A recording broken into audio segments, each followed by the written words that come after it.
welcome to the Business Spotlight. I'm Pat Dewar.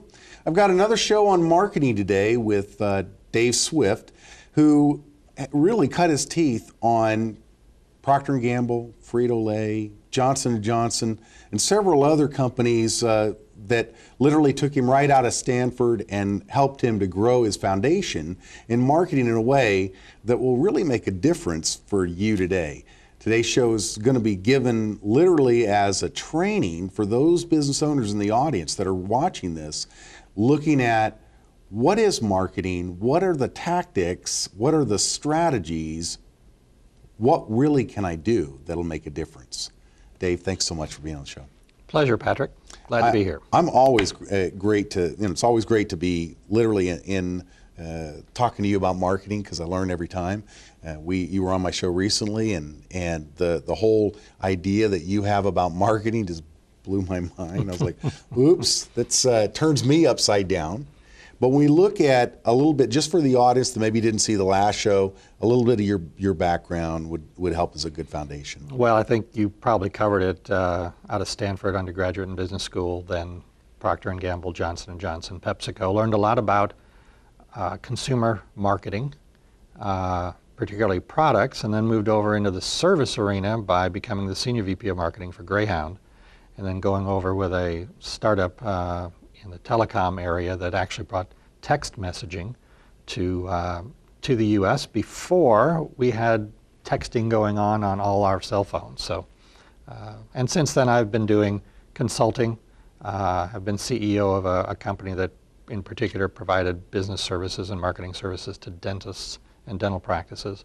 But I've continued to maintain a consulting practice on marketing and sales strategy for all types of businesses. Well, and your views of strategy is something that I really want to get to in this segment. We talked a little bit about it in the last show, and you can go on YouTube and find the other shows that we've done with Dave. But when you talk about strategy, what are some of the key components that you're looking at? Well, I want to make sure that it's not a tactic and that we don't get confused between the two. A tactic is something, an actual program that you do. Think of a tactic as a program, a strategy as a set of rules, a roadmap. And so, like email marketing versus pricing strategy. Okay. Okay. Or how should we say it? Customer acquisition strategy is the strategy. The tactic underneath it, one of them might be email marketing. Right, okay. Right, or video or whatever. Or whatever. All those things. Those are all choices you can make. How you go about executing the strategy is basically it. So what I'm hearing is that it's also the difference is aiming versus pulling the trigger. Correct. It's the bullet versus the actual who's holding the gun. And the determining that is being able to have first done the marketing side of it and the strategies that relate to what markets, targets that you want to target, and then it's a matter of what are the set of rules so we're consistent on how we go about it we think are going to be most effective, and then looking at what tactics can do that. And if you're going after the teen market, you probably aren't going to want to drop a Velasquez coupon. Right. Okay. But in many cases, the Velasquez guy will come in, get through your front desk and proceed to sell you something. You think it sounds great. He promises all this, and by the way, it's great, but the teens aren't reading it. Right. So it doesn't work, but it sounds good. You wouldn't even talk to that person if you'd had a strategy that didn't include.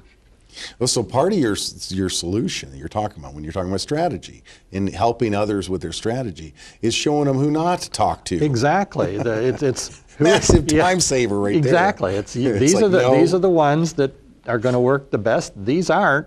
So don't bother about it. Don't even waste your time talking about it. When you're building your strategy with somebody, what are some of the key components in that creation? Well, the first is their positioning. It's what is it? How have they positioned themselves to be perceived? How do they want to be perceived in the marketplace? And what do they offer that's different that we're talking about in this particular, whatever this program is? And what proof do they have that in fact they are this different? Right. Once we know that, we want to do strategies that will help reinforce that wherever possible. And worst case, we don't want to do something that will destroy that perception. So give an example. If you've got a cosmetic surgeon and he's the top dollar guy and he says, oh, I think I'm going to run a coupon for half off, well, that kind of destroys it. It's chasing the wrong end of the bucket. Yeah, exactly. And it says, well, wait a minute, maybe you're not that good because you're offering half off. So these are the things that we look at as we go through. But we first of all look at positioning, then we look at what is needed for the business. Right. If it's a startup early on, well, you want to get new customers. So acquisition of customers is certainly one of the key strategies you want to have. Then from there, if that's a strategy, well, what's the best way to do it? What's your promotion strategy? How are you going to price yourself? And that ties to promotion strategy, because if you look at a Walmart where they try to do everyday low price, their promotion is basically, well, they raise the price for 6 months, then they have rollbacks, and so they basically lie. But they're saying they're everyday low price, whereas a Tom Thumb, you go in there and they're priced higher, and then they discount off of it. So there's high-low, there's everyday low, there's all sorts of different pricing strategies that you can use and promotion strategies that you can use, but they have to integrate. They have to work together. What's interesting is, like, when you work with somebody that's a higher end type of client, a cosmetic dentist, a cosmetic surgeon, a chiropractor that works in the Park Cities area or something of that nature, they typically have no qualm in charging whatever they want. Mm-hmm. And I think of the Rolex or the Mont Blanc, I mean, oh my gosh, and then they tell you the story how they built it or whatever, and it's fascinating, but it's just a pin or a watch. Exactly. And marketing is about creating perception that becomes reality in the minds of those hearing of it, either directly or indirectly through others. Now, I've seen you do some things in, one of the local dentist office where, I mean, everything about it sells. From the first phone call to the first encounter to where you sit and you look out over Dallas and it's this luxurious spa-like setting. I mean, you designed all that. Correct. Is that part of some of this? Are those tactics or strategy? Well, the strategy was to provide an upscale environment that would reduce stress. Okay. As as you get into any business, you say, what are the barriers to someone purchasing? And for dentistry, it is fear. Right. Okay. I don't care who you are and how many times you've been to the dentist, your heart rate will be higher sitting in that chair than it was sitting an hour before someplace else. It's guaranteed. It happens.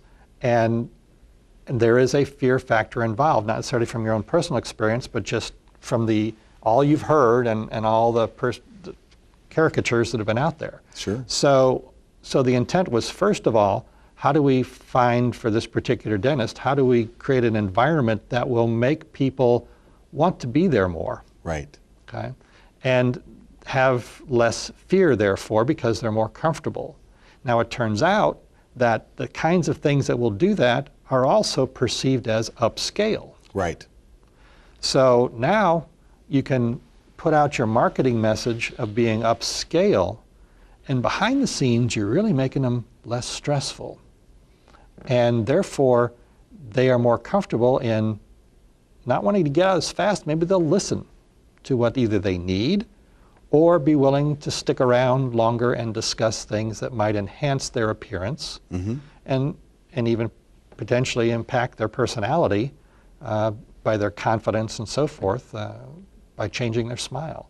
So it's integrated, but it's based upon a need, a barrier, that then forced into this other upscale thing. And by the way, the dentist wanted to do the upscale stuff, so it fit with their particular desire. Oh yeah, well, and they can passion. charge more and mm-hmm. all the rest of it, and they deserve it. I mean, mm-hmm. the fact is that that particular dentist is a rock star, 2011, 12, 13 Consumer Choice Award winner. So you've done good. Yeah, so it works, and it works because the patients are comfortable.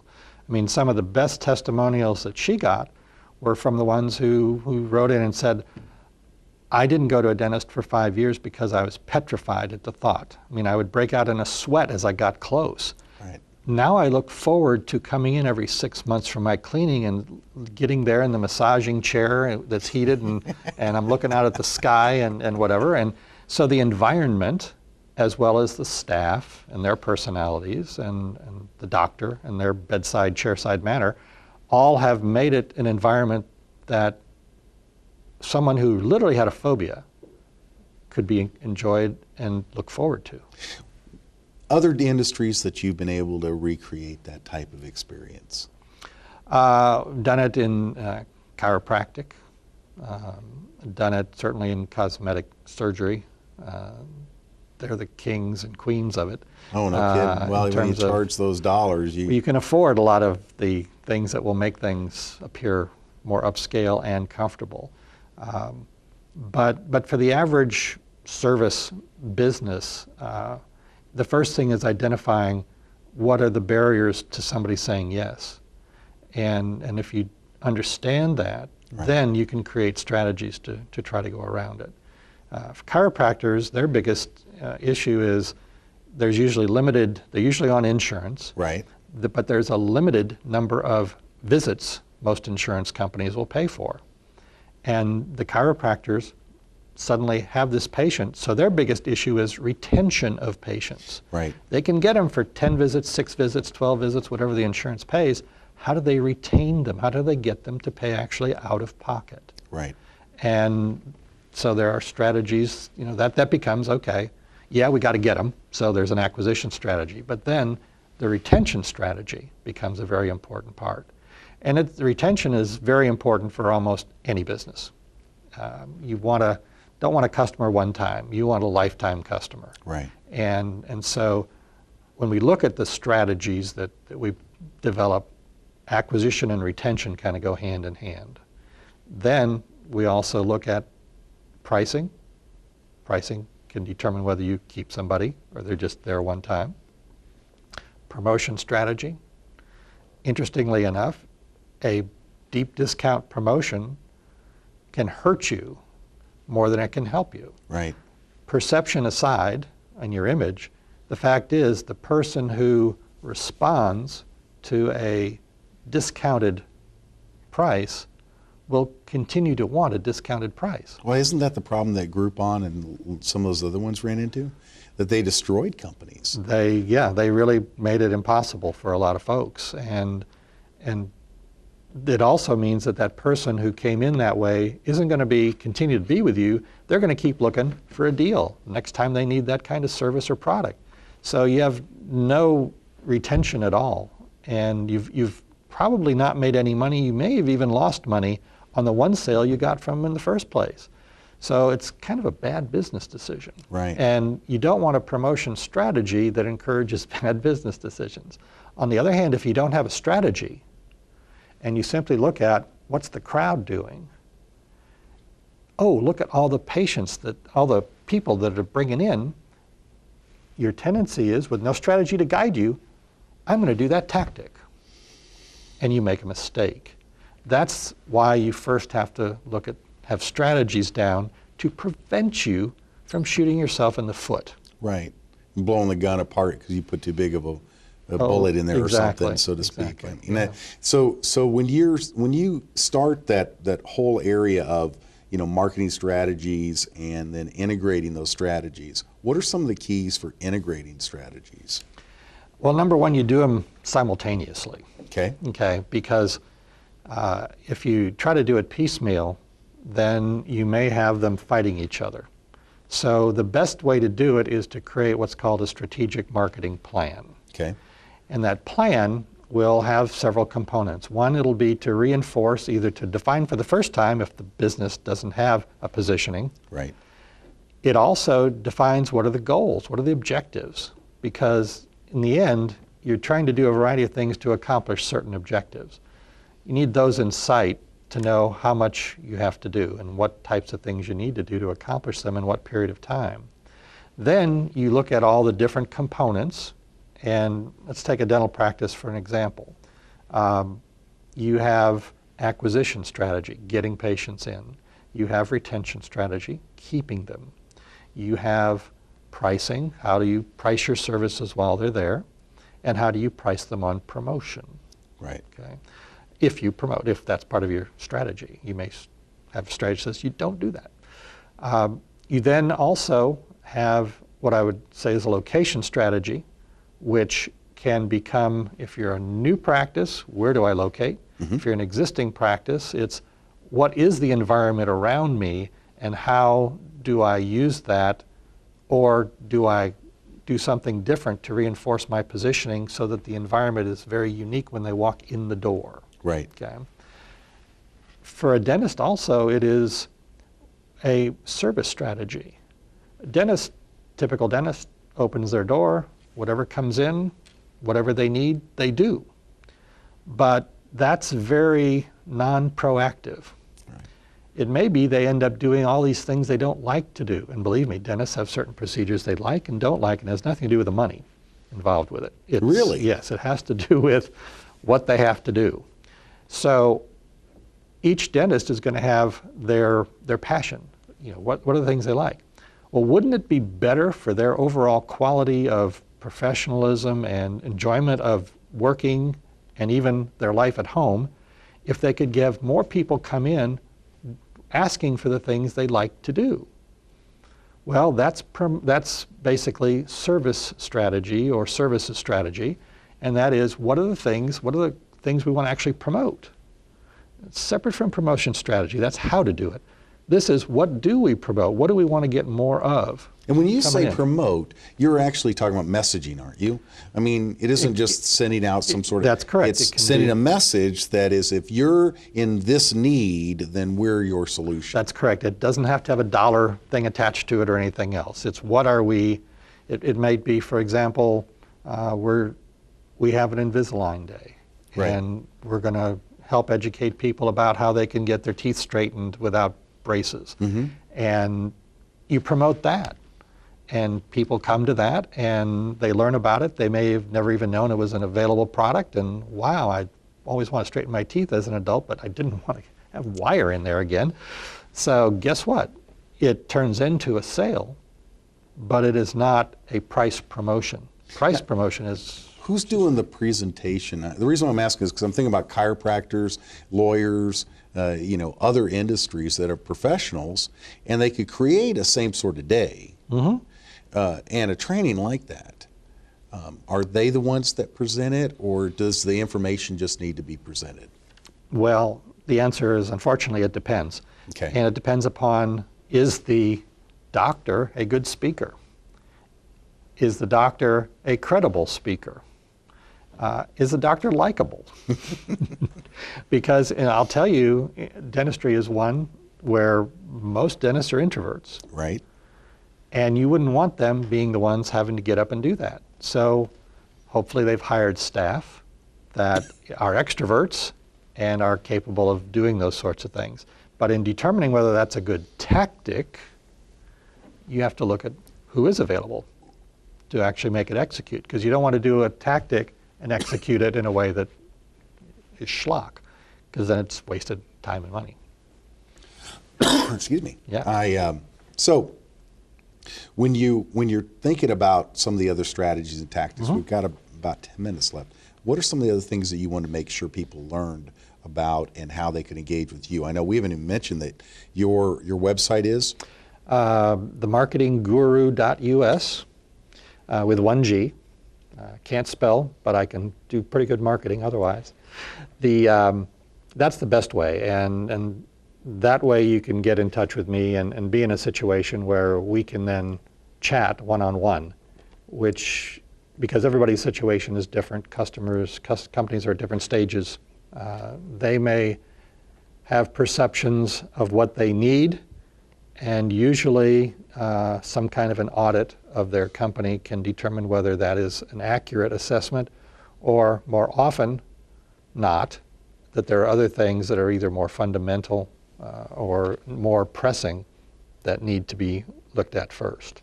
How do you develop collect the data on stuff like that? Because it would seem, from what you've been telling me, that there's a lot of research that goes into this. Well, there is if you're trying to identify what are the issues of an existing business. And usually they have a vast store of data in a computer someplace and reports that can be printed out. So whether you start with a P&L and see whether they're making money or not, or in the case of dentistry, you can look and see whether they're losing patients, gaining patients, how many new patients they're getting, how many old patients they're losing every month, how much they charge by procedure, how it compares, and then you know how it compares to the market. There are all sorts of different ways and means, but it does require probably getting into their data more than anything else, combined with a fairly extensive discussion, list of questions to be answered by the owner, which can be done just sitting like we're sitting and going through it and getting their answers, as opposed to making them spend hours writing stuff out. It's usually, you can also understand them better when they talk about it and ask questions that help clarify. So my preference is to be able to sit down, chat, ask questions, get answers, dig in more, and when we're done, we can either say, yes, there is a problem, or there are a series of problems. Now, what's the best way to approach it? And it might not be starting with strategy. They may have a good strategy. The odds are they don't. The odds are they've never thought about it. Well, a lot of times the people are going to call you. I would imagine they know that they've got an issue or two. They don't have enough bodies in the hall, so to speak, waiting to get in, and they need more of those, and they need a better strategy for bringing them back. Because when I look at some of the work that you've done, I see a real implementation of a specific strategy all the way through the program. Mm-hmm. And does it take very long to engage with you to get the result that they're wanting? I mean, what have you seen? No, in the case of if you've got patient flow, but you're just not able to close them, right? Then sales training, which, for example, in dentistry is not called sales training, it's called case acceptance, because they're professionals and they don't sell. But nevertheless, if they don't sell, they'll go out of business. So they do sell, but it's called case acceptance. So training people on how to listen, to ask what's bothering someone and what they want to achieve. One of the most surprising things is nobody asks the patient, so what do you want? What are your objectives? Do you want to have your teeth when you grow old? And you'd be shocked that some say no. What? Well, my mom had dentures, my dad had dentures, my grandfather had dentures. They just assume that that's the way of life. And yet it does not have to be that. And they need to be educated in that way, but nobody's ever asked them to understand why they have the perception they have. Once you understand that, then you can say, well, would you be interested, and would you allow me to even talk to you about options where you could actually have your teeth right when you finally pass? And it's like, wow, you mean that can happen? Well, yeah. Here's how it does. So teaching people how to communicate as opposed to teaching people how to sell is really what we go in and do. And we provide a system to make sure that everyone is asking the same kinds of questions to facilitate communication, and that when they get an answer, they pass it on and share it so that everybody knows when they talk to this person what it is that this person really wants to accomplish. Then their job is to make them a satisfied patient, which is help them accomplish what they want to do, not tell them what they need to do. Patients are like teenagers. When you tell them what they have to do, many of them will go the other way. And that is a problem in many dental practices, that the doctor is command and control. Here's what you need. And it's like, no, I don't. I get it. It's so funny because to me, adults are kids in big clothing. Very often. Okay. And when a dentist or a chiropractor is saying, here's the law, well, then the rebellion starts. Very often. But yet what you're saying is learn how to communicate and persuade rather than dictate. Is that? Yeah, learn how to communicate. You may not even need to persuade. You may just need to educate, but as opposed to a shotgun of education, it becomes a rifle of education tailored to their specific desires. Right. And the technology, especially like in chiropractic and in dentistry and so many other things that are out there, the technology that's available today is so far beyond where it was 30, 40 years ago when, it was like, hey, if you have to have chemo, then pull all your teeth out. Well, no, that doesn't Save have to some of happen them now. anymore. Yes, exactly. Yeah, it has come so far, and it continues as technology, whether it be in chiropractic or dentistry or whatever, continues to advance in leaps and bounds simply because it's advancing everywhere else and it gets integrated into the machinery that's used in these other professions. So, yeah, it's everything is changing. The average person who has no clue and may not desire to have a clue, they just really want to be left alone and not have pain. When it comes to dentistry, when it comes to chiropractic, what is it? The people don't want to be in pain. They will, if they're not trying to be preventive in nature, then they're going to be responding to pain. And when pain goes away, they tend to want to also go away. So if you were talking to a dentist owner, and you can use the camera if you want, tell a client, a potential client, what they need to know about you to engage with you. Yeah, the simplest thing is just go to themarketingguru.us and you'll have a form you can fill out there that will come to me, and as well as phone number and so forth, so you can contact me directly if that's what you desire, and we'll sit down and we'll schedule something. It may be a FaceTime thing if you're out of town, or if you're in Dallas, then we'll sit down and talk and figure out what in fact is the best way to fix the problem that you perceive, and make sure that any other problems that you may not even be aware of are also discovered and strategies are determined to be able to fix those for you. Well, thank you so much, Dave, for being on the show. I'm looking forward to having you again. And one of the things that I would encourage you guys to do is to go to themarketingguru.us, marketingguru.us. Boy, that's an easy one to. So don't just .us. But the thing is connect with Dave. Get his advice on how to build your business the way that you really need to build your business. So often we chase the new shiny object as business owners. Oh, well, we got to do that email campaign. Oh, we got to do this strategy or this tactic or whatever. And we're not planning properly. We're not doing the right stuff. Talk to Dave. He's got the right answers to help you grow your business. This is the Business Spotlight, where you get to tell your story if you're a business owner. We'll talk to you next time.